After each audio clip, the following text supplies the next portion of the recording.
Hi everyone, this is Ginger from Ginger Snaps, and today I wanted to share with you how I start making my flip charts. So the first thing I do is I open up Active Inspire. I'm going to clear all these out so I can show you guys how to do this from scratch. The first thing you do is open up Active Inspire. There's usually a blank page already open, but the first thing I like to do is add a background color. Or you can even go over to your resource browser and you can select a pre-made background. Or if you have another media file, clip art or whatever that you've purchased, you can also use that as your background. But for today, I'm going to just choose a solid color. I pretty much prefer to do that. So fill in that page, and I like to go back to my page browser.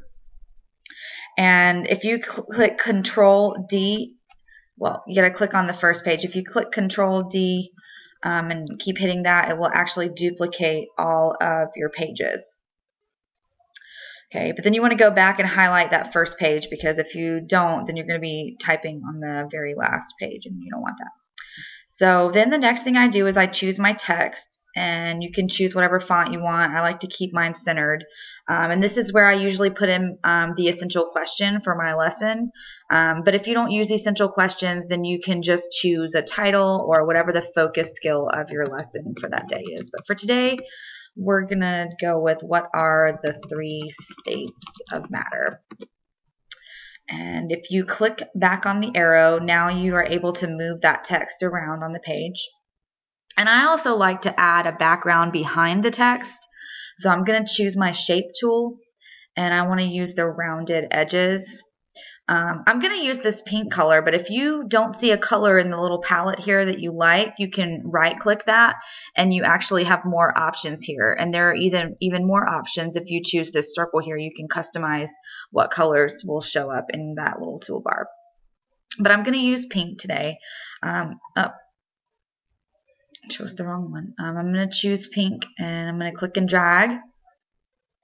If you actually highlight that box and hit Control-Shift-B, your text box will actually go behind your text. If you'd like an easier way to do that, if you click on the box and then right-click, you can go to Reorder and hit Send to Back, and it will actually go behind that text. I like using shortcuts though. Alright, so the next thing I like to do is add some kind of clip art to jazz it up, make it look nice. So I'm going to go back to my page browser over here. You have clip art already in here that you can use, or you can add your own clip art that you've purchased. I would just be careful about that, especially if you're going to sell the flip chart. You don't want to be giving away somebody's clip art for free. So I'm going to click and drag these out here into my flip chart. And something else I wanted to show you, if you're building a flip chart right now, I can move all this around. If you right click on that and hit lock, that will stay in place, and now I can no longer move that. This is really important when you're doing flip charts where you don't want the information or the pictures to move around when your kids come up.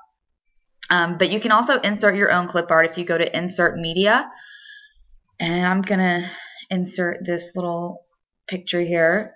And if it wants to show up, maybe. Still thinking. Okay. So I'm going to resize that to make it, more easily, able to fit on the page, and move that around wherever you'd like for it to go. This is usually how I start off my first page. I'm going to give you guys some more tips on how to build your flip charts and make them fun and exciting. But for today, I think we're going to stop there. If you have any requests of anything that you'd like, to see me do in Active Inspire, I'd be happy to oblige. So just leave me a comment. Let me know what you guys think, and I hope this was helpful.